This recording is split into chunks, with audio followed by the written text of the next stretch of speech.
Dan sebelum kita masuk di pemberitaan firman Tuhan, mari kita bersatu hati semua di dalam doa. Terima kasih Tuhan Yesus atas kebersamaan-Mu kepada kami semua anak-anak.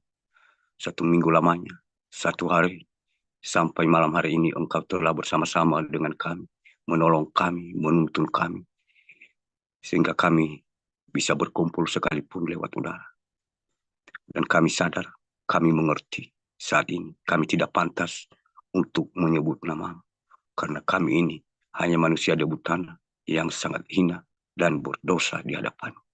Hanya karena belas kasih-Mu, kami bisa berkumpul pada malam hari ini untuk mendengarkan apa kebenaran firman, mempersiapkan hati, roh kami, apa yang seharusnya tanggung jawab kami sebagai orang yang percaya kepada Engkau. Banyak kesalahan, dosa, pelanggaran yang kami lakukan, baik secara sengaja maupun yang tidak. Tidak ada satupun yang tersembunyi bagi-Mu. Kami mohon, ampunilah dosa-dosa kami. Suci kuduskanlah kami dari kuasa darah-Mu yang kudus yang telah tercurah dari tiang kayu salib. Dan ini kami saat ini, kami mau mempersiapkan diri kami untuk mendengarkan kebenaran firman. Segala kuasa kegelapan, roh-roh yang ada di udara, terlebih-lebih kesibukan pikiran kami patahkan, kami usir di dalam nama Tuhan kami Yesus Kristus yang punya kuasa di bumi dan di surga. Tutup bungkus kami semua dengan kuasa darah-Mu yang kudus. Dan Engkaulah tiang api di malam hari dan tiang awan di siang hari. Ini kami juga yang menyampaikan. Kami hanya manusia biasa yang tidak tahu apa-apa. Dan kami hanya sebagai alat Engkau yang berkata-kata kepada semua anak-anak, baik yang ada di Zoom maupun yang ada di luar sana. Jamalah hati mereka dengan kuasa roh-Mu yang luar biasa, sehingga bisa mengubah hati dan pikir, bisa mencari kebenaran dan bukan pembenaran. Sekalipun di luar sana banyak yang menghakimi, menghujat. Tuhan Yesus, ampunilah mereka dan bukalah hati mereka dengan kuasa roh-Mu yang kudus. Ini doa kami yang tidak sempurna ini. Dan biarlah Engkau yang menyempurnakan kepada Bapa yang di surga. Biar segala puji, syukur, hormat, kuasa, dan kemuliaan kami hanya agungkan di dalam nama Tuhan kami, Yesus Kristus. Haleluya, haleluya, haleluya. Amin.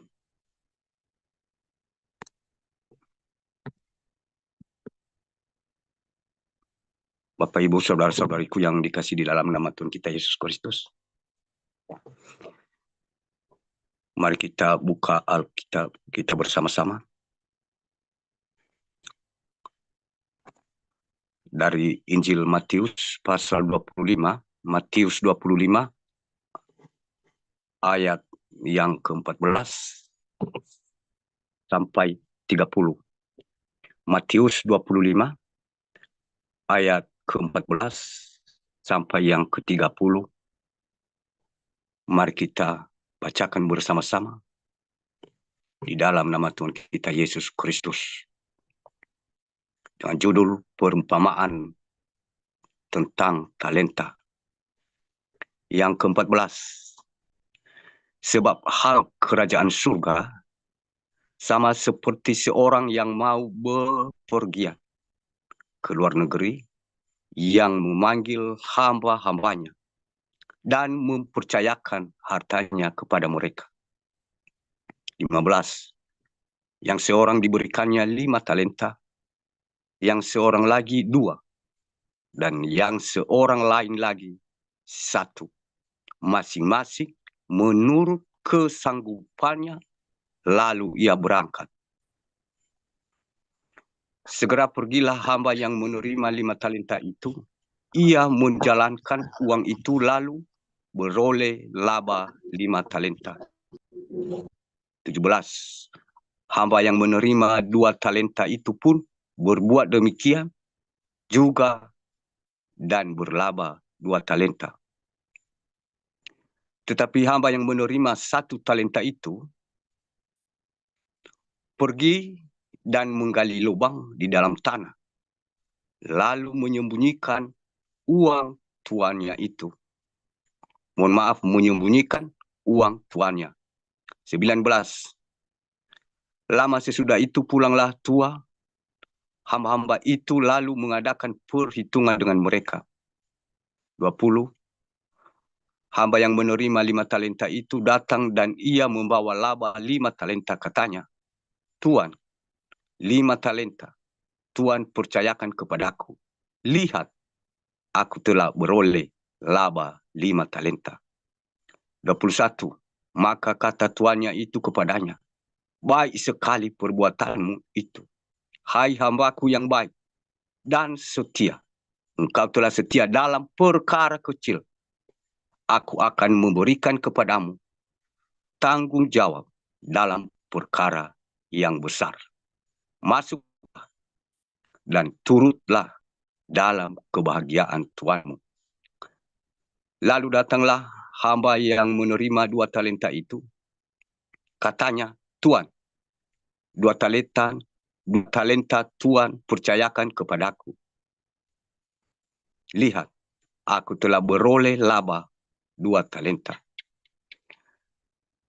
Maka kata tuannya itu kepadanya, baik sekali perbuatanmu itu, hai hambaku yang baik dan setia.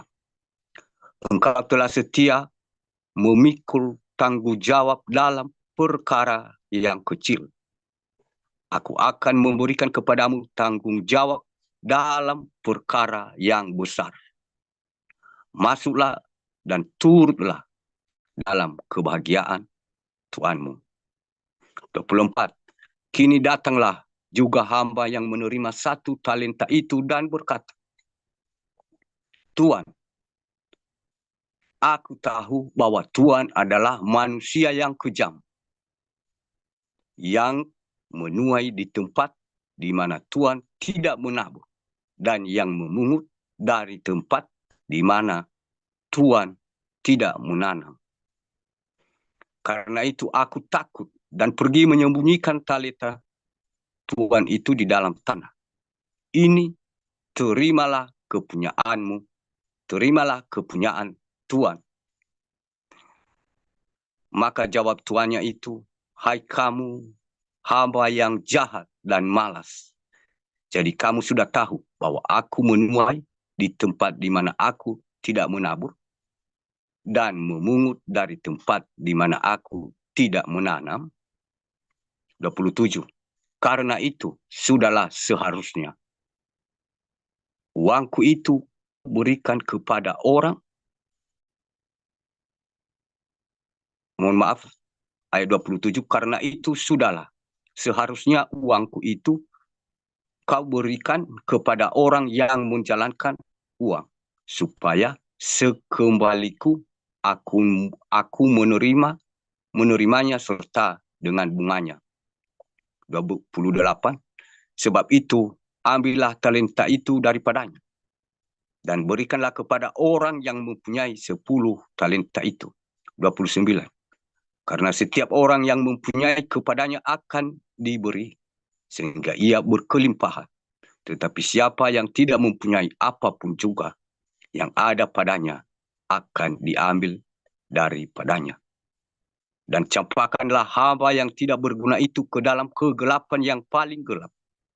Di sanalah akan terdapat ratap dan kertak gigi. Demikian firman Tuhan. Dan sebelum kita membahas kebenaran firman Tuhan ini, Bapak Ibu, dan saya mau menyapa kita terlebih dahulu. Salam Elohim buat Pangeran Ilahi. Salam Elohim juga buat mempelai. Salam Elohim buat anak-anak Tuhan, malaikat Tuhan. Salam Elohim buat ketiga pasukan. Salam Elohim buat penonton di live streaming itu kami. Saya ucapkan selamat malam, selamat bergabung, selamat beribadah. Salam damai sejahtera, salam kasih, salam sukacita. Biar segala pujian, syukur, hormat, kuasa bagi kemuliaan nama Tuhan kita Yesus Kristus. Dari kebenaran firman Tuhan yang telah kita bacakan ini, Bapak Ibu, saya yakin bahwa saya hanya mengingatkan, karena mungkin akan setiap minggu atau setiap hari dari ketiga pasukan ini, firman Tuhan ini selalu dikutip. Jadi saya di sini hanya mengingatkan apa yang diinginkan Tuhan kepada kita sebagai anak-anaknya. Kalau kita berbicara dengan kebenaran firman Tuhan ini tadi, ini dalam perumpamaan. Perumpamaan diumpamakan sebagai hidup manusia di dunia ini. Tadi diumpamakan di situ sebagai harta, sebagai uang. Ditujukan kepada uang. Berbicara tentang perumpamaan ini, artinya bukan itu arti yang sesungguhnya. Jadi ibarat teka-teki, ini ibarat soal ujian atau soal ulangan. Jadi tidak semua akan lolos menjawab teka-teki tersebut atau menjawab soal ujian tersebut. Hanya ada sebagian atau beberapa orang di antaranya. Jadi diumpamakan oleh Tuhan Yesus di dunia ini bahwa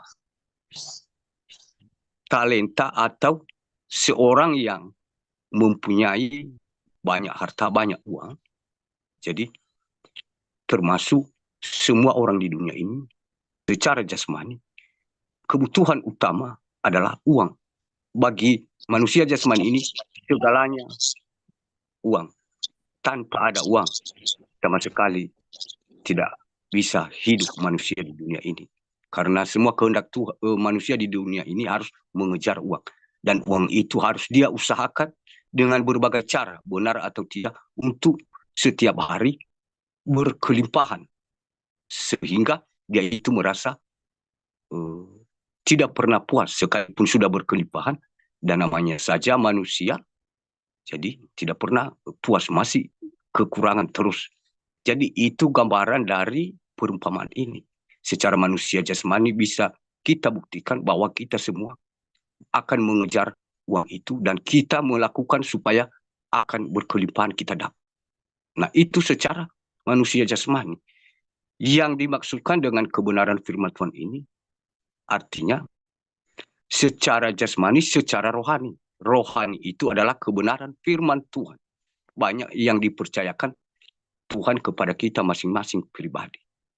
Nah, betapa senangnya Tuhan kalau seperti kita memperjuangkan harta di dunia ini supaya kita mendapatkan sangat berkelimpahan. Seperti itu juga kita sungguh-sungguh memperjuangkan rohani ini di hadapannya. Bukan hanya 1 bulan atau 1 tahun berapi-api. Sama seperti di dunia ini kita mencari uang. Setiap hari kita bekerja keras hanya demi uang. Tanpa mengenal lelah, sakit pun kalau boleh ya harus bekerja. Nah di hadapan Tuhan itu yang Tuhan umpamakan ini. Supaya seperti itulah kita seorang yang percaya untuk mencari yang tidak terlihat itu. Dikatakan di ayat berikutnya tadi, mungkin saya tidak baca satu persatu ayat karena ini ada 16 ayat, tapi secara singkat saya jelaskan. Di sini tadi dikatakan bahwa seorang tuan di dunia ini, nama yang paling berharga, nama yang terkenal.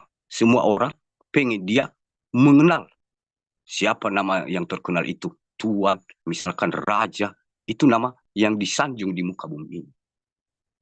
Jadi, semua kita yang belum mengenal siapa Tuhan itu atau raja yang terkenal itu, pasti kita berusaha segala cara supaya kita, walaupun kita tidak berbicara dengannya, tapi setidaknya kita bisa melihat dengan mata kita.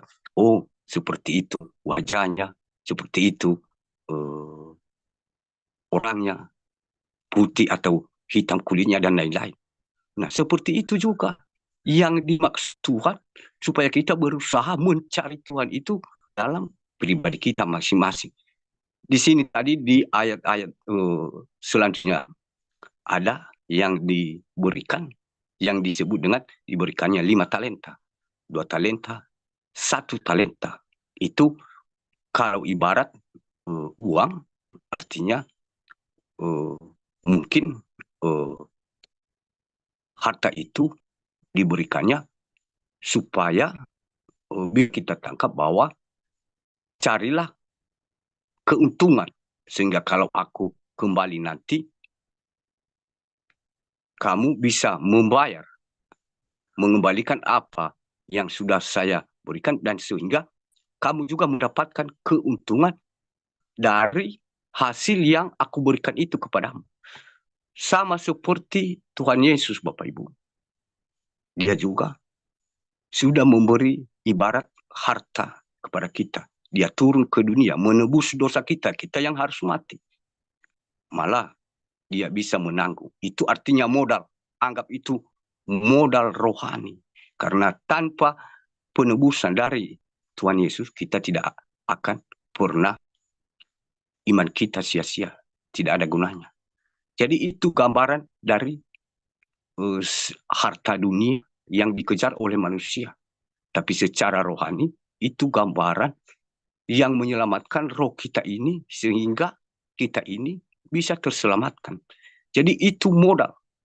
Nah, untuk mencari keuntungan, itu yang dipertanyakan Tuhan saat dia pulang. Dan saat ini, dia sudah mulai berperkara, beracara untuk menanyakan satu persatu. Seperti apa kehidupan kita ini. Mulai mengenal Tuhan Yesus. Sampai saat ini. Dia sudah bangkit.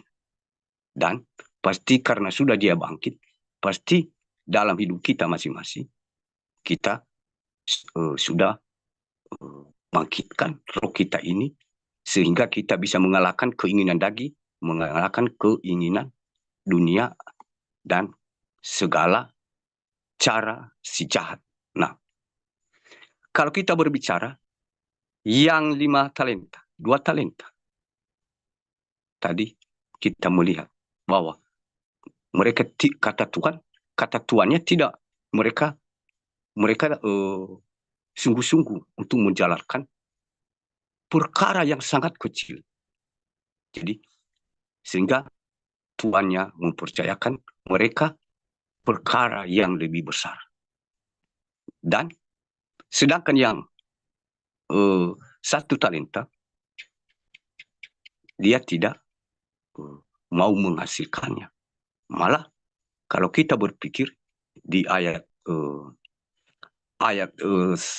selanjutnya, di sini tadi dikatakan, sebentar ya, di ayat yang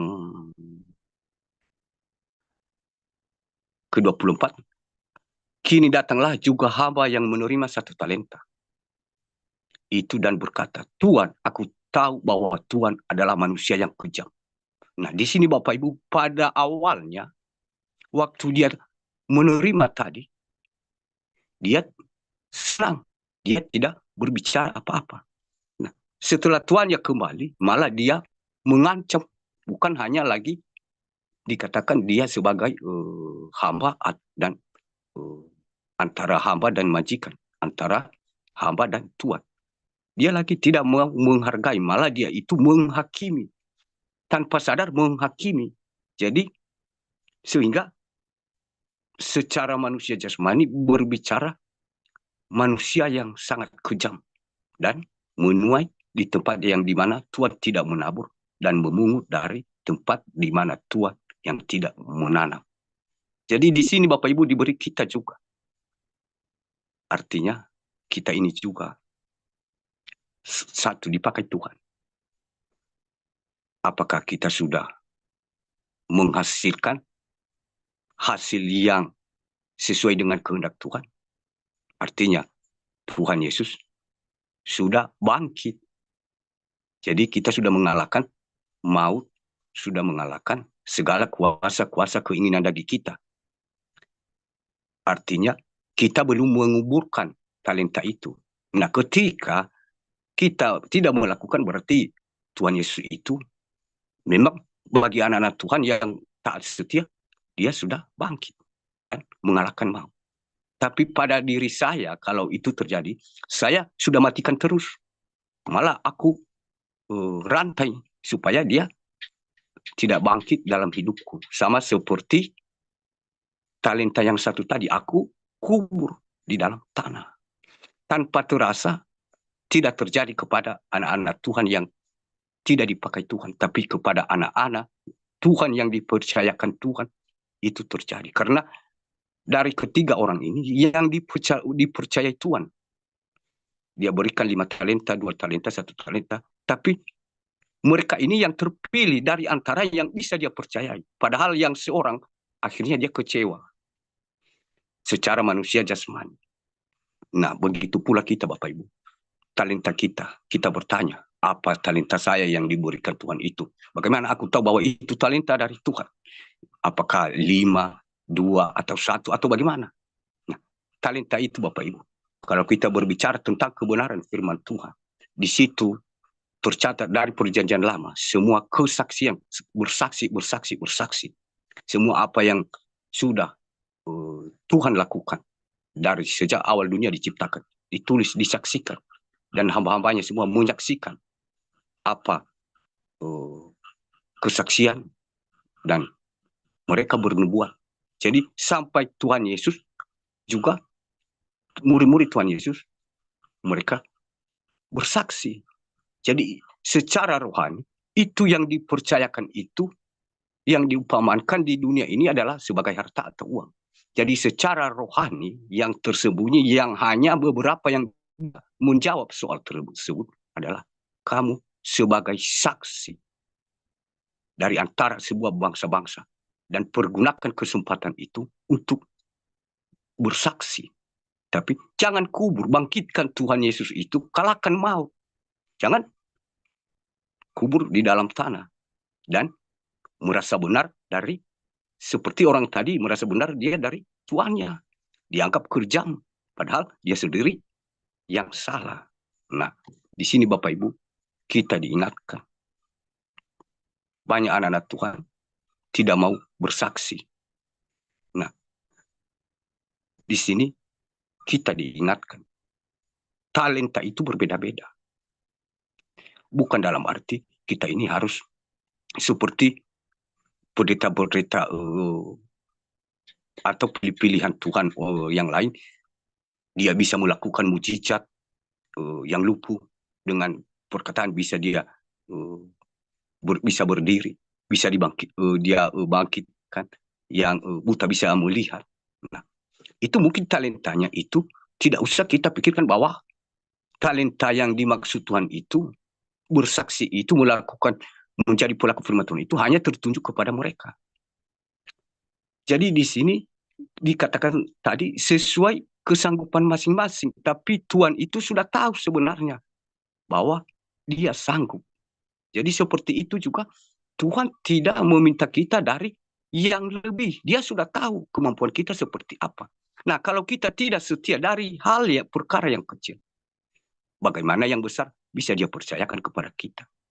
Kadang kita gagal dalam meminta sesuatu kepada Tuhan. Bergumul, sekalipun kita berpuasa sampai 1 tahun, bergumul dalam doa 1 tahun, tidak dikabul-kabulkan. Karena apa Bapak Ibu? Karena ada yang salah tadi. Perkara yang kecil kita tidak setia. Bagaimana diberikan perkara yang besar? Kita mengatakan, ini saya Tuhan Yesus. Saya siap digantung. Saya siap digoreng, dicincang demi permuliakan namamu. Saya tidak takut. Itu sebelum terjadi. Secara tidak sadar, bersaksi pun itu tidak ada yang mengganggu kita, tidak ada siksaan. Malah kita tidak sanggup. Jadi bagaimana kita bisa mengatakan itu? Ini aku pakai sesuai rencanamu, dicincang seagus siap. Jadi ini diumpamakan kepada orang-orang yang dipilih dari antara ketiga ini. Tapi tidak semua yang bisa menjawab soal tersebut, hanya 2 orang yang bisa menanggapi secara jasmani dan rohani. Sama seperti kita saat ini juga Bapak Ibu, diberi kepercayaan. Apakah kita ini sudah menjadi saksi? Karena kita bersaksi, kita saksi seperti murid-murid Tuhan Yesus. Mereka menjadi saksi untuk semua bangsa-bangsa. Nah, bersaksi bahwa kita ini dipakai Tuhan, bukan karena ada jabatan, ada mungkin ada gelar, dan ada dasar, mungkin dasar pendeta. Tidak, Bapak Ibu. Tuhan tidak memakai itu. Seperti murid-murid, mereka semua orang-orang bodoh yang tidak dianggap oleh dunia. Jadi, begitu pula kita, Bapak Ibu. Tidak memakai gelar, dan kita diberi tanggung jawab masing-masing. Apa yang seharusnya kita lakukan sesuai talenta kita masing-masing. Sehingga saat ini, satu persatu akan diadili apakah kita ini sudah menghasilkan keuntungan atau sudah kita kubur, atau kita menghakimi kata bahwa Tuhan itu kejam, seperti kata orang yang menerima satu talenta tadi. Nah, kadang firman Tuhan ini secara jasmani banyak orang yang mengutip kebenaran firman Tuhan ini. Dia mempergunakan kebenaran firman Tuhan ini, mencopot satu ayat lagi, melampirkan untuk memutarbalikkan kebenaran firman Tuhan ini. Copot satu ayat bahwa firman Tuhan ya dan amin, tidak boleh ditambah dikurangi. Ya benar, sudah tertulis bahwa di sini uang, bunga uang. Jadi manusia jasmani dia memakai bahwa kalau dia punya uang, dia mengambil bunga, tidak apa-apa. Kebenaran firman Tuhan sudah mengatakan ini, sudah dikatakan Tuhan bahwa ini gambaran dari Tuhan dan Tuhan. Jadi ini sudah dikatakan oleh firman Tuhan. Artinya ada pengembaliannya, dan ada untung dan ada bunga. Jadi dicopot ayat ini sehingga akhirnya menjadi pemahaman secara keinginan manusia untuk mencari untung. Sering terjadi ini anak-anak Tuhan belakangan ini, bahkan pendeta kemarin ada yang bertanya kepada saya ya, bahwa kata pendeta firman Tuhan ini tidak boleh ditambah dan dikurangi. Di sini berbicara tentang bunga. Jadi ini tidak salah. Sekalipun kita membungakan uang itu menurut kata pendeta itu, dan sepersepuluhnya kita berikan kepada Tuhan, karena ini kebenaran firman Tuhan juga menurut dia. Ya, cuman aku bilang ya itu mungkin karena menurut pemahamannya. Tapi sepengetahuan saya, sekalipun dia berikan semua, bukan hanya sepersepuluh dia berikan kepada Tuhan, Tuhan tidak terima, karena dia itu memutarbalikkan kebenaran firman Tuhan. Dia akhirnya menghakimi Tuhan, seperti yang menerima satu talenta tadi. Dia menghakimi, berbalik menghakimi Tuhannya. Jadi dipergunakan untuk kepuasan, keinginan dagingnya ini. Kebenaran firman Tuhan ini dicopot. Tapi orang-orang yang sama-sama memahami dengan jasmani, mereka juga ramai-ramai bergabung bahwa oh ini jalan yang benar. Berarti inilah berkat Tuhan. Ketika kita memberikan dengan bunga, ya ini berkat Tuhan. Ini suatu jalan Tuhan. Dicatat juga di firman Tuhan. Berarti kita ini berjalan di jalan yang benar. Jadi kadang juga terjadi, tapi tidak semua ini. Namun diingatkan kita kebenaran firman Tuhan. Seperti apa talenta itu kita pergunakan. Sekalipun jabatan kita, kedudukan kita, jangan kita gunakan untuk menekan orang lain dan memperbalikan kebenaran. Bukan hanya talenta, banyak talenta. Kita punya uang, kita menggunakan sesuai dengan kebenaran firman Tuhan. Jangan kita membelokkan yang benar dan yang salah dibenarkan. Dan pakai uang sogokan. Jadi itu termasuk talenta yang akan kita pertanggungjawabkan masing-masing di hadapan Tuhan. Dan ada lagi talenta kebenaran firman Tuhan yang sudah kita miliki. Kita mengatakan, saya mengikuti Tuhan Yesus. Semua kebenaran dikatakan mengampuni. Kita tidak melakukannya. Kita sudah kubur talenta itu. Padahal kita sudah mengetahuinya. Seperti orang yang menerima satu talenta tadi. Tadi awalnya ya dia tidak banyak cerita, langsung diterima. Nah, seperti itu kita ini. Sangat kita terima. Terima kasih Tuhan Yesus. Engkau telah bangkit dan mengalahkan maut. Dan kami juga pasti bisa mengalahkan maut. Padahal tanpa sadar secara rohani, kita itu sudah mengubur dia terus mau kita. Supaya dia tidak bangkit-bangkit sampai akhir zaman. Dan sebenarnya secara rohani anak-anak Tuhan lainnya sudah dia bangkit. Jadi kalau kita berkata Tuhan Yesus sudah mengalahkan maut, kita sudah menang. Kumenang ya. Harus kita protes. Apakah bukan hanya sebatas berkata-kata, bukan kita sendiri yang kecewa nanti. Akhirnya kuasa gelap itu begitu dia menyelinap masuk ke dalam hati kita. Kita tidak bisa bedakan bahwa dia itu si jahat. Kita pikir, oh ini dari Tuhan. Belas kasihan Tuhan, karunia Tuhan. Kenapa? Karena kita sudah kubur talenta itu dan kita sudah rantai kubur Tuhan Yesus itu dalam diri kita supaya dia tidak bangkit. Sehingga sama seperti yang aku katakan tadi, kebenaran firman Tuhan ini dijadikan seenaknya untuk memuaskan keinginan dagingnya, keuntungan, dan dijadikan ini suatu berkat bagi anak-anak Tuhan. Karena kita percaya inilah hasilnya. Jadi sama seperti itu Bapak Ibu. Dan satu persatu kita akan bertanggungjawabkan. Terutama di sini bersaksi. Ketika kita tidak bersaksi Bapak Ibu, itu talenta yang luar biasa, itu kelebihan anak-anak Tuhan yang dianggap sebagai terang dan cahaya.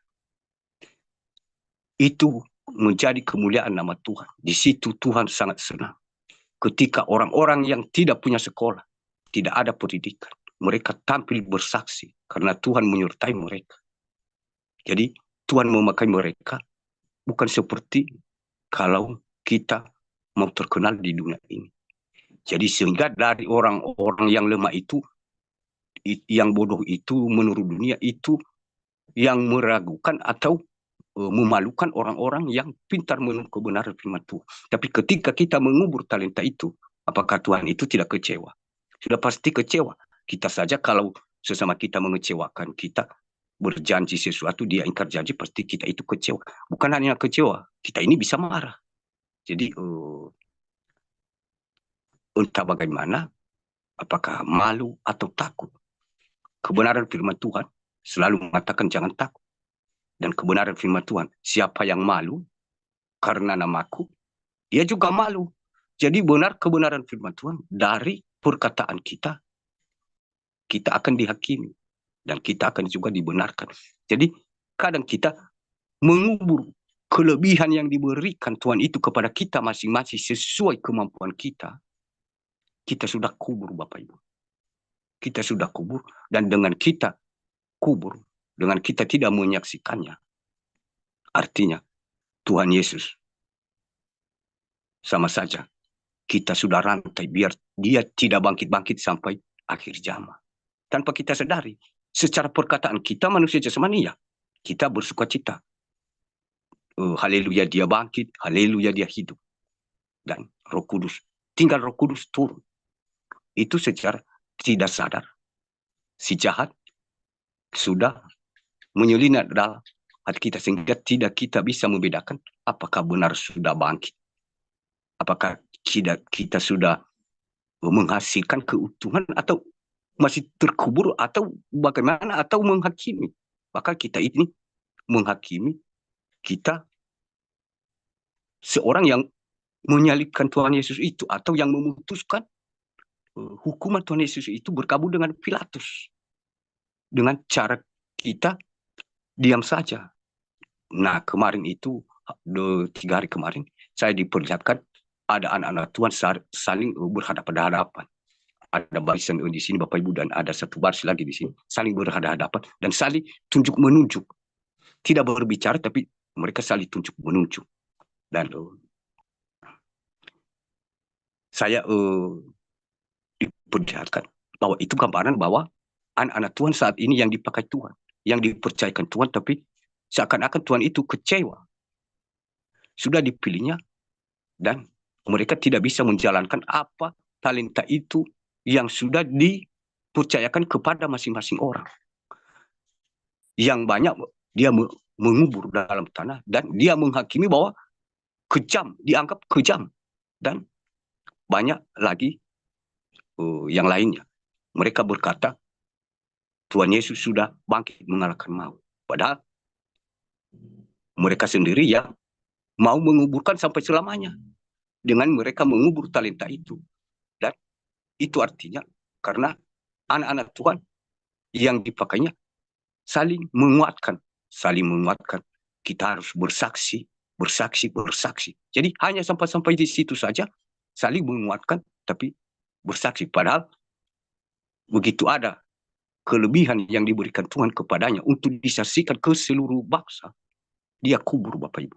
Jadi secara rohani tanpa sadar, Tuhan ingatkan. Makanya kemarin itu, entah jam berapa itu ya, hampir subuh, saya disuruh untuk menangkap layar ya, firman Tuhan ini dikirim ke pasukan elit. Dan aku sudah kirim. Diperintahkan bahwa katakan akan hal ini. Jadi mungkin secara manusia jasmani, memang saya juga tidak pantas. Tapi ya, saya juga sadar hanya aku memperkatakan atau perantaraan artinya yang lebihnya terserah. Yang penting saya sudah katakan. Karena ada beberapa orang dari pasukan ini, ketika pasukan ini, ada yang sampai lima mimpinya sudah diartikan dan tidak pernah disaksikan. Nah, bagaimana menjadi terang, bagaimana menjadi cahaya, bagaimana bisa talenta itu mendapat keuntungan.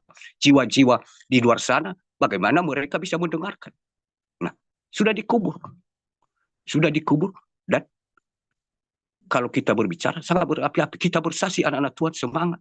Semangat. Ya, semangat bagaimana? Sementara kita sudah kubur. Jadi pada saat itu kita tanpa sadar sedang menghakimi Tuhan. Menghukum Tuhan, memutuskan hukuman Tuhan. Artinya berbalik. Padahal kita tadi bersuka cita bahwa terima kasih. Engkau menebus kami, engkau mati dan bangkit kembali. Dan dari kemenanganmu kami juga bisa mengalahkan si jahat. Mengalahkan bagaimana. Padahal kita semua sudah menguburnya. Dan baik talenta dan juga kuburan Tuhan Yesus. Kita sudah rantai. Biar tidak dia bangkit-bangkit menurut kita sampai akhir zaman. Jadi tanpa terasa itu terjadi. Dan lagi, parahnya lagi, dipotong-potong. Itu yang lebih parah. Ada kemarin dipotong. Yang jelek-jelek tidak disaksikan. Tapi hanya yang merasa enak didengar. Jadi itu sangat berbahaya Bapak Ibu. Kalau kita seorang anak-anak Tuhan, pasti itu yang aku katakan tadi, soal antara ulangan atau ujian. Hanya semua yang bisa mengetahui apakah ini bisa atau tidak. Jadi dia sudah tahu jawabannya dari kebenaran firman Tuhan. Adam dan Hawa sebenarnya secara manusia jasmani Bapak Ibu tidak diterima. Itu aib. Tidak boleh ditulis apalagi dijadikan sebagai pengajaran sampai selama dunia ini ada. Itu aib menurut manusia. Tidak boleh. Harus kalau mungkin ya di dunia ini itu mungkin direvisi. Ini tidak boleh. Harus dibersihkan. Tapi itu dicatat Bapak Ibu. Itu cara untuk mempermalukan iblis pada saat itu dibuka atau tercatat. Iblis itu menangis habis-habisan Bapak Ibu. Karena tidak ada kesempatan baginya. Nah, begitu pula Raja Daud. Nah, kita tahu kan Raja Daud itu terkenal dipilih Tuhan. Raja dari bangsa Israel yang dipilih Tuhan. Nah, ketika dia melakukan kesalahan, dosa, menginginkan istri Uria, Ya, mungkin kalau di dunia ini kita saja manusia yang tidak berguna ini berusaha untuk menghapus aib menurut kita itu biar tidak ketahuan. Apalagi kalau raja, bayangkan Bapak Ibu. Tidak mungkin kan, dia pasti berusaha semampunya. Mungkin banyak kenalan dia kan. Ini bagaimana cara menghapusnya supaya jangan ditulis ini, tapi dibenarin aja yang baik-baik lah untuk dibaca. Padahal semua tertulis Bapak Ibu. Ada di situ di keturunan Daud lagi kan, ya ada marah. Semua kesalahan itu walaupun secara manusia aib harus dibongkar. Itu kebenaran firman Tuhan membongkar kebusukan si jahat. Sehingga si jahat itu dia takut akan masuk lagi dengan diam-diam di dalam hidup kita.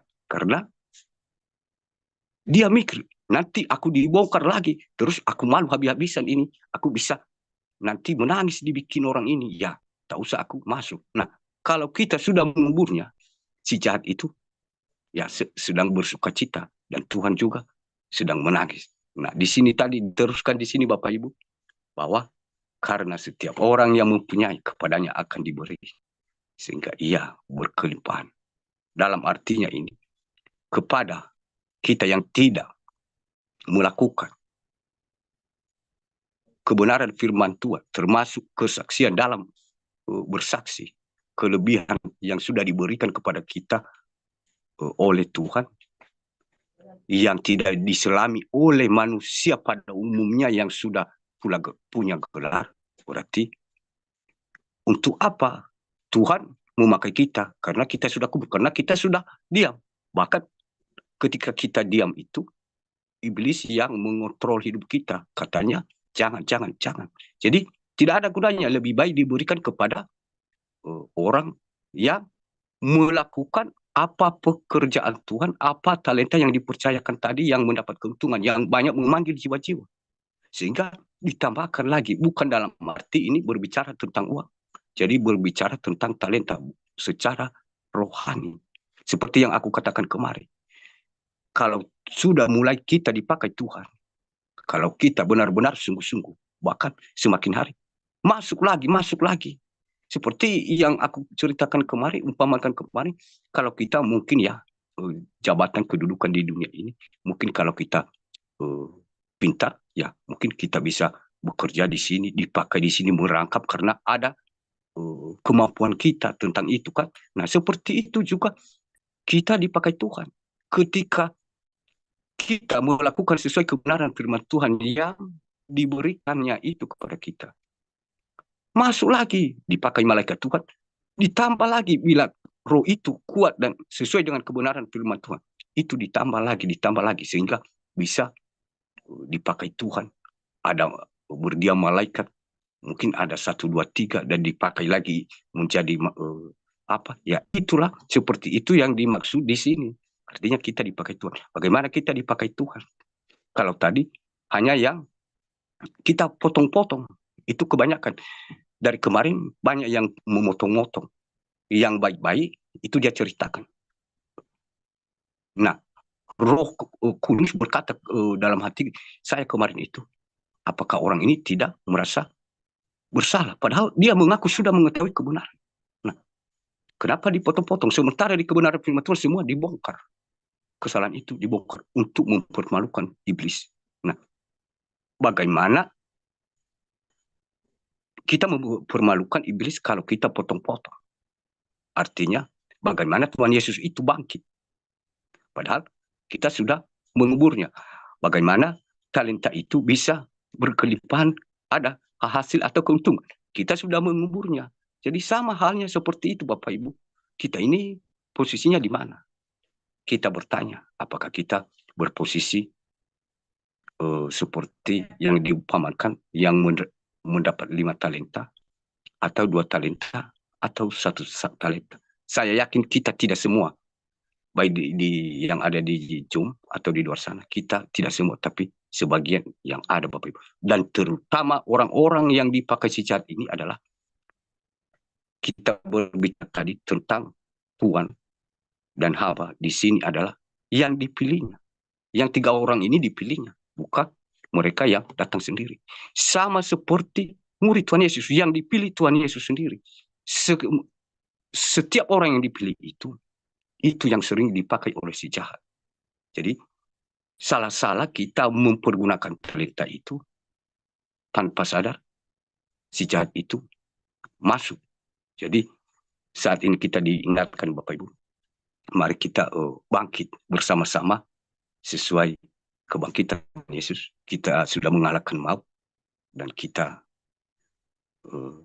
diingatkan bahwa mari kita gali kembali semua talenta yang sudah kita kubur itu dan diminta pertanggungjawaban nanti sehingga tidak seperti yang dikatakan di bawah sini bahwa dan dicampakkan hamba yang tidak berguna itu ke dalam kegelapan yang paling gelap. Di sanalah akan terdapat ratap dan gertagan gigi. Jadi itu gambarannya Bapak Ibu. Jadi kalau misalkan di dunia ini uang yang sudah diberikan kepada kita ditarik kembali, pasti kita ini merasa miskin, tidak punya apa-apa lagi. Apa yang terjadi secara manusia jasmani? Kita menangis kan? Kita mengemis, kita memohon-mohon. Itu secara manusia jasmani dicontohkan Bapak Ibu. Nah secara roh itu juga Bapak Ibu. Mungkin secara manusia jasmani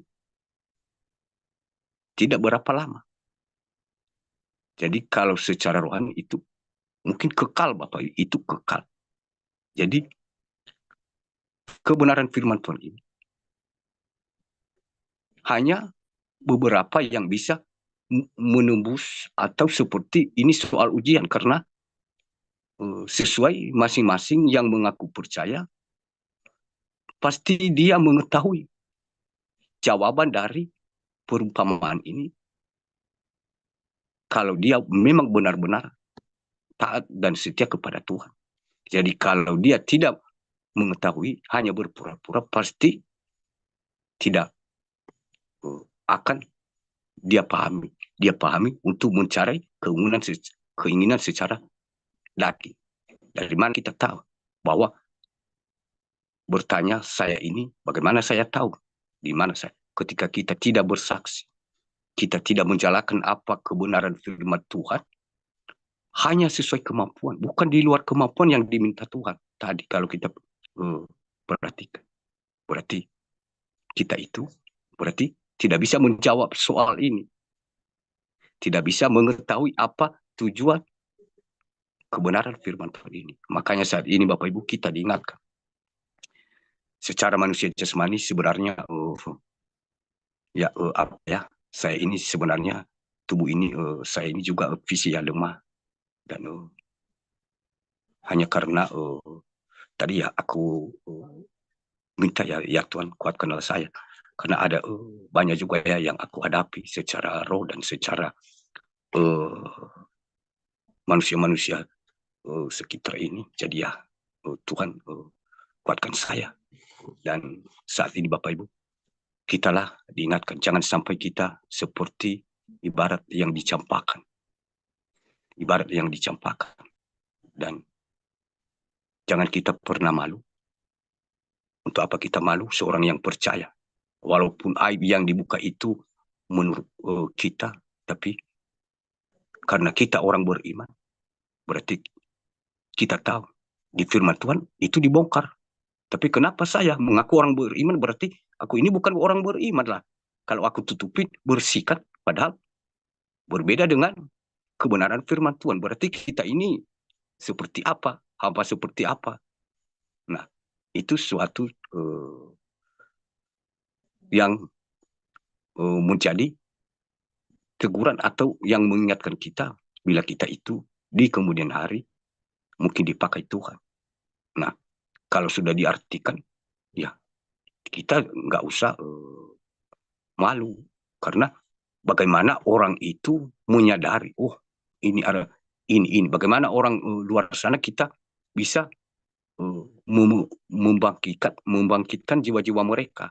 Ibarat talenta itu yang sudah diberikan kepada kita, bagaimana kita mendapat keuntungan. Sementara mimpi kelebihan yang sudah diberikan kepada kita, kita belum ceritakan. Ketika kita ceritakan bersaksi itu, artinya ada kuasa Roh Kudus yang menjamah hati orang tersebut sehingga dia bisa berubah tanpa kita sadari, karena hanya kita menyaksikan urusan seseorang di jamaah Tuhan itu urusan Tuhan. Jadi yang penting talenta kita jalankan.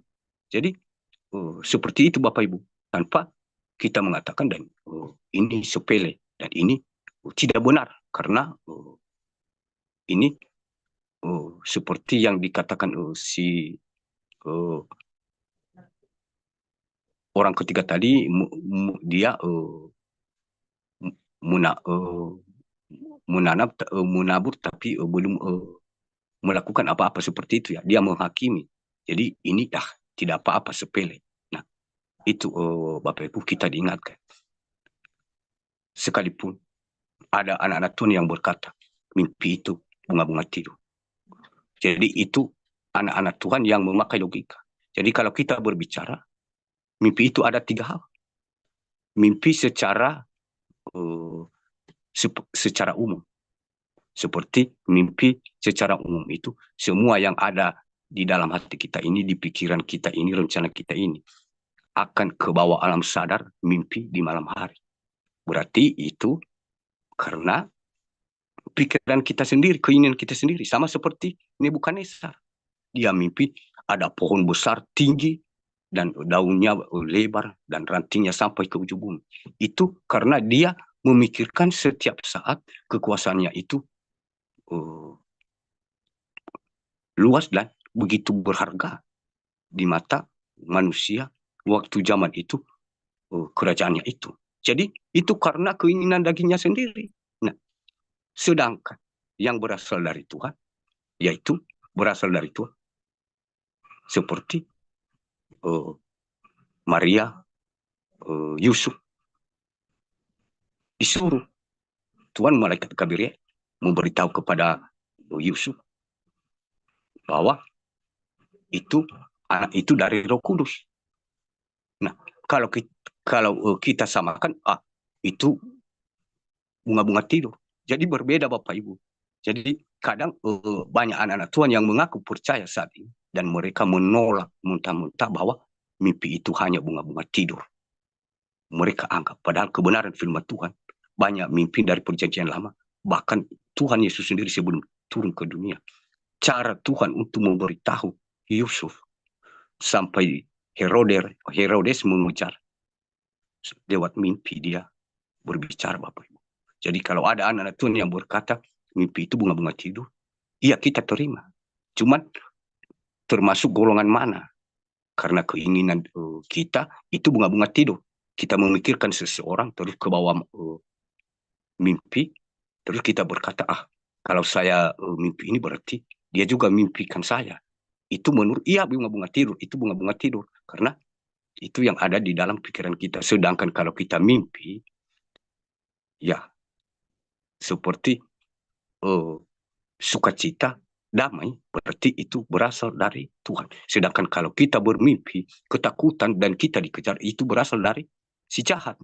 Jadi kita itu harus membedakan, jangan menganggap semua dari Tuhan, akhirnya kita katakan dari si jahat dan dari bunga-bunga tidur. Jadi itu anak-anak mungkin yang tidak tahu, yang belum lolos untuk menjawab seperti yang saya katakan tadi, ini ibarat teka-teki atau soal ujian, ibarat anak sekolah. Artinya soal ujian bagi anak-anak Tuhan. Itu kebenaran firman Tuhan ini. Mungkin dari kebenaran firman Tuhan ini Bapak Ibu, mungkin tidak perlu saya banyak panjang lebar, kita sudah mengerti.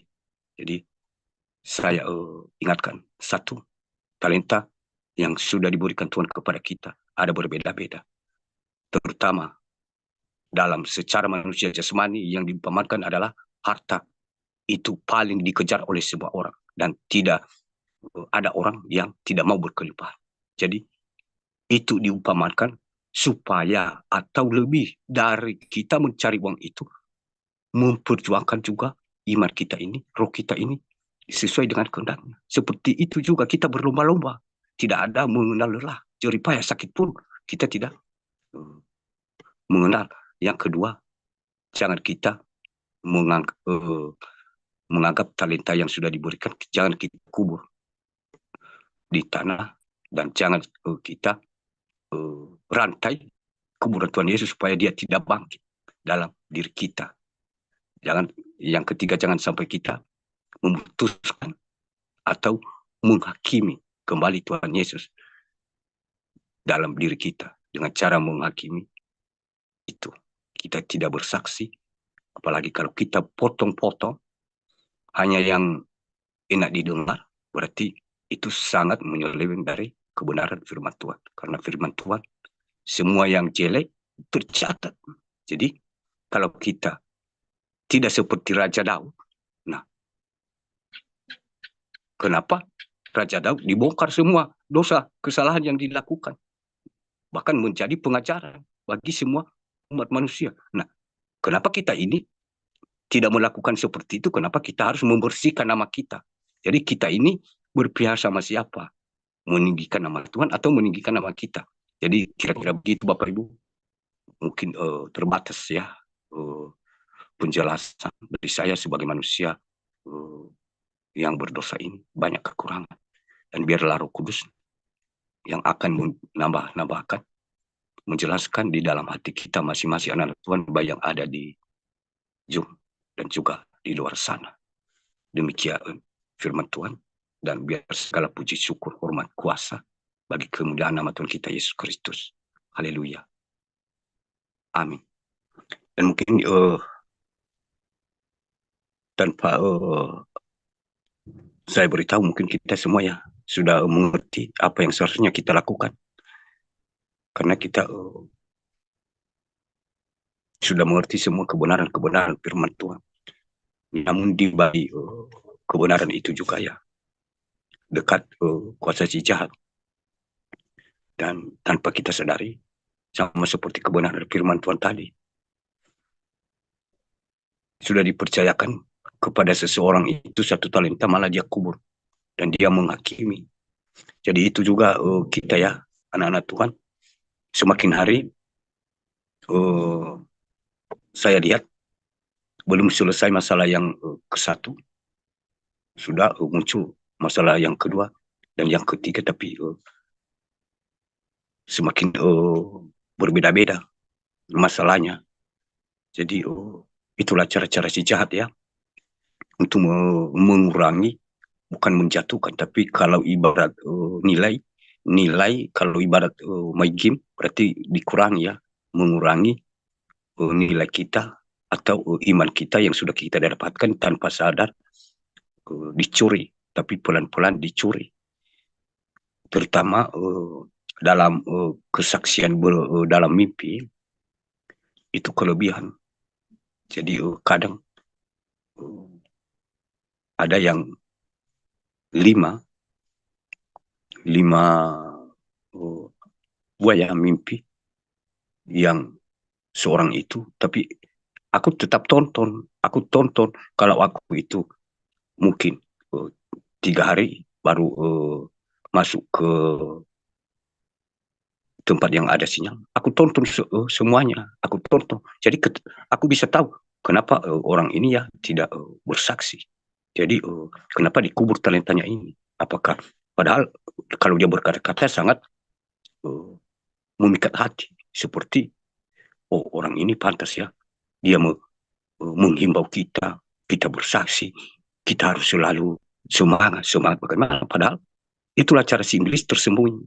Jadi dia itu pintar, tidak bodoh.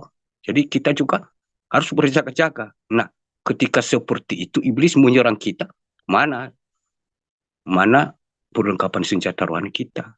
Kita secara jasmani saja sudah kalah kan, apalagi di alam roh. Jadi terutama itu talenta kita semua masing-masing pribadi. Tuhan sudah mengetahui ya kemampuan kita seperti apa. Karena mimpi itu bukan hanya kepada seseorang ditunjukkan, tapi bisa kepada orang lain lebih berguna Bapak Ibu, dan membangkitkan jiwa-jiwa orang lain. Dan tidak boleh dipotong-potong. Tidak boleh dipotong-potong itu sama saja kita itu bersembunyi di balik kebenaran firman Tuhan. Kebenaran firman Tuhan, semua keburukan, kejelekan itu, dosa itu tidak dipotong-potong. Hanya separuh kan dicatat karena ini lebih jelek, lebih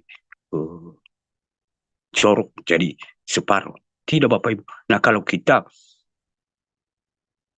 mengaku saya dari nenek moyang sudah mengenal Tuhan Yesus, apakah kita ini tidak sedang membungkus kesesatan itu dengan kebenaran firman Tuhan? Jadi itu cara-cara si jahat untuk masuk ya kepada kita sebagai anak-anak Tuhan. Jadi terutama kepada yang dipilihnya, tapi kita ini sudah dipilihnya ya, seperti ya dipilih oleh Tuhan yang memberikan talenta tadi, dan murid-murid Tuhan Yesus yang dipilihnya. Jadi dari antara yang dipilih itu yang kebanyakan tanpa sadar masuk si jahat. Dan itu yang aku himbau ya, kita harus bersaksi kalau ada mimpi, kalau sudah mungkin diartikan. Jadi mungkin ada mimpi itu kan tidak boleh disaksikan. Mungkin itu rahasia antara kita dengan Tuhan. Jadi ada juga itu rahasia dengan orang lain. Jadi tidak boleh diberitahukan kepada semua orang. Sama seperti di kebenaran firman Tuhan. Di perjanjian lama, kitab Daniel, di perjanjian baru, di Wahyu, ada juga yang dikunci di meteraikan. Karena itu dikatakan bersifat ujian pribadi. Jadi tidak boleh, kalau tidak boleh ya tidak boleh juga dibongkar itu kan. Nah, sebelum semua waktu pada saatnya. Sama seperti Tuhan Yesus juga. Dia sudah tahu Yudas pengkhianat. Tapi kenapa dia tidak bongkar? Secara manusia jasmani, kalau kita berpikir berarti kita ini hanya manusia ciptaannya. Tapi kalau dia Tuhan, kita bisa berkata begitu kan. Kenapa dia tidak mengeluarkan atau ya memulangkan Yudas itu sebelum itu terjadi?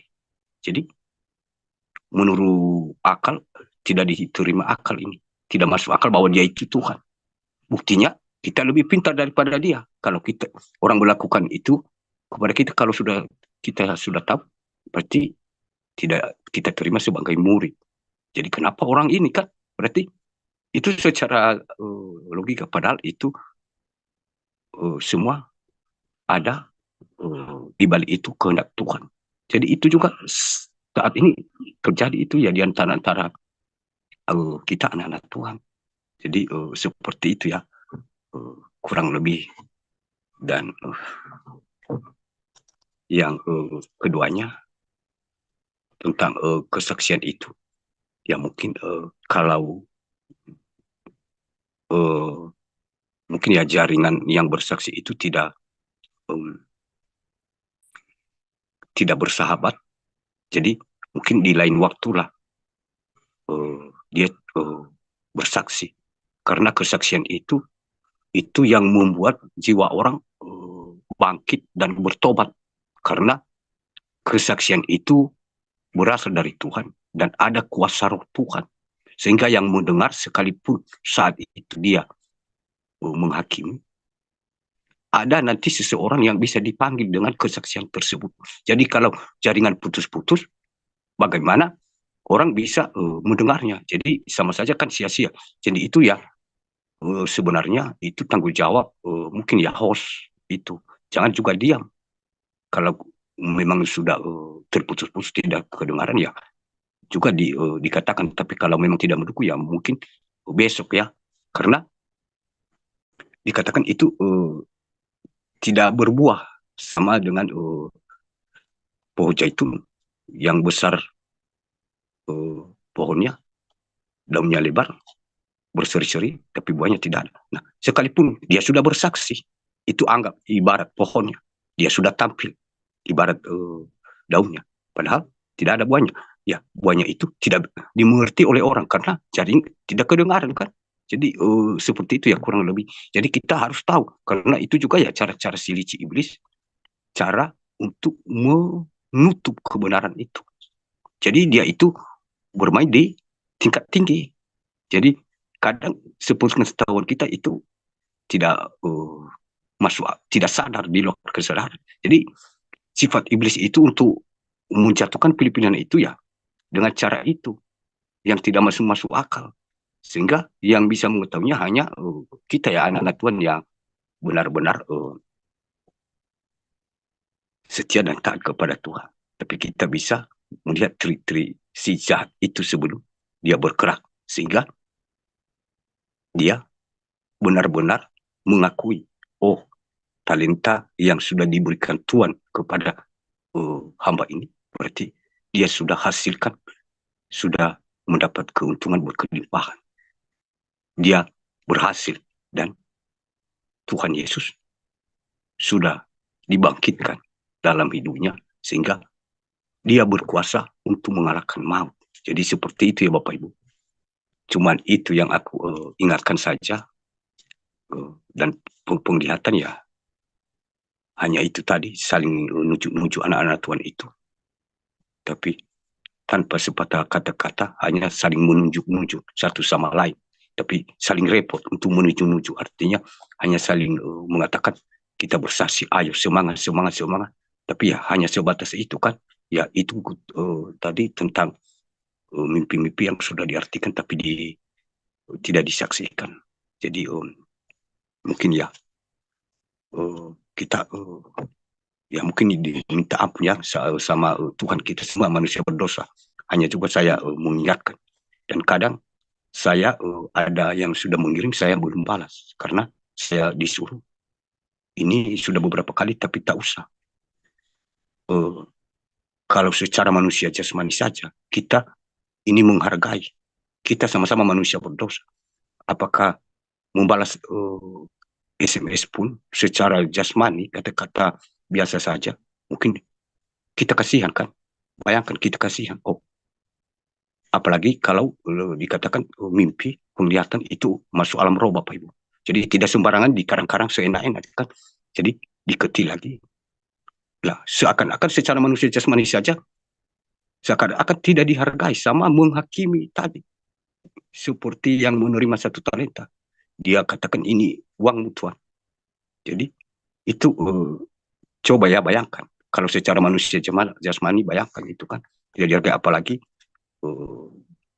dia menghargai talenta Tuhan itu. Tapi seperti itu Bapak Ibu. Supaya kita itu harus bertanggung jawab penuh ya atas talenta yang sudah dikaruniakan Tuhan kepada kita. Jangan kita sia-siakan. Jadi itu saja ya yang aku katakan. Dan mohon maaf kalau ada yang kurang berkenan. Mohon dimaafkan.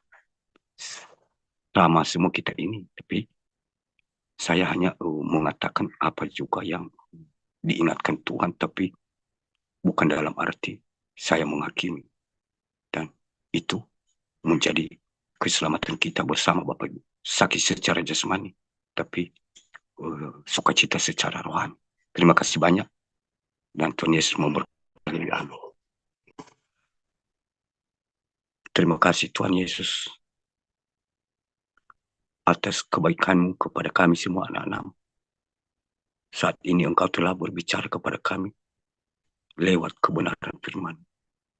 Dan firman-Mu itu adalah Engkau sendiri.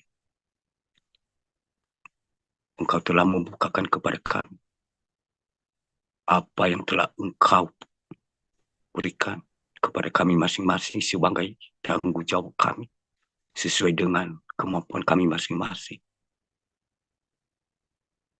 Dan kami belum menjalankannya. Kami kadang lalai Tuhan Yesus. Kami percaya Tuhan Yesus bahwa kami tidak pantas di hadapan. Kami mohon ampunilah kami dari kesalahan kami. Talenta yang Engkau berikan kepada kami masing-masing. Kami lebih suka ingin menguburnya daripada menghasilkannya. dari kesaksian kami, dari kedudukan kejabatan kami, dari berkat-berkat, dari perkataan kami.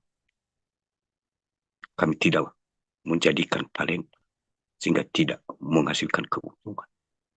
Tuhan Yesus, ampunilah dosa-dosa kami, ampunilah pelanggaran dan kesalahan kami. Saat ini, masuklah di dalam hati kami dengan kuasa Roh Kudus. Ajarilah kami,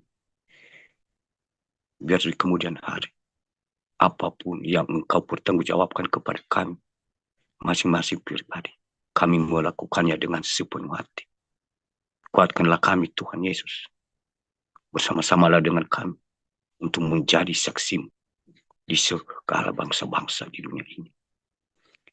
Ini semua kami yang ada di pasukan 77 ini, baik yang memimpin puji-pujian dan semua anak-anak di luar sana. Berkatilah mereka, berkat rohani dan berkat jasmani. Sebentar lagi kami akan berpisah-pisah, sekalipun lewat udara, di tempat-tempat kami, di rumah-rumah kami, di kota-kota kami, di mana saja jalan yang kami tempuh, kami lalui setiap saat. Engkaulah yang bersama-sama dengan kami. Bimbinglah kami. Segala kuasa si jahat, roh penggulung di udara, terlebih sakit penyakit, murka, bencana alam yang sudah tertumpah di muka bumi. Engkaulah membentengi semua anak-anak-Mu, Tuhan Yesus, dengan kuasa darah-Mu yang kudus. Engkau tiang api di malam hari, dan Engkau tiang awan di siang hari untuk membentengi kami semua di mana saja berada. Baik anak-anak-Mu yang ada di Jum maupun yang ada di luar sana, di belahan dunia ini. Ini doa kami yang tidak sempurna ini. Dan Engkaulah yang menyempurnakan kepada Bapa di surga dengan doa yang telah Engkau ajarkan kepada kami. Mari bersama-sama Bapak Ibu. Bapa kami yang di surga, dikuduskanlah nama-Mu. Datanglah kerajaan-Mu. Jadilah kehendak-Mu di bumi seperti di surga. Berikanlah kami pada hari ini makanan kami yang secukupnya. Dan ampunilah kami akan segala kesalahan kami, seperti kami juga mengampuni orang yang bersalah kepada kami. Dan janganlah membawa kami ke dalam pencobaan, tetapi lepaskanlah kami daripada yang jahat. Karena Engkau yang mempunyai kerajaan dan kuasa dan kemuliaan sampai selama-lamanya. Sama-sama kita katakan, amin. Siapkanlah hati Bapak Ibu, dan terimalah berkat rohani dan berkat jasmani dari Tuhan kita Yesus Kristus. Tuhan memberkati engkau dan melindungi engkau. Tuhan menyinari engkau dengan wajah-Nya dan memberi engkau kasih karunia. Tuhan menghadapkan wajah-Nya kepadamu dan memberi engkau damai sejahtera, dahulu, sekarang, dan sampai selama-lamanya. Tuhan yang akan berperang melawan semua musuh-musuh. Dan engkau hanya tinggal diam dan menonton. Di dalam nama Tuhan Yesus Kristus. Haleluya, haleluya, haleluya. Amin.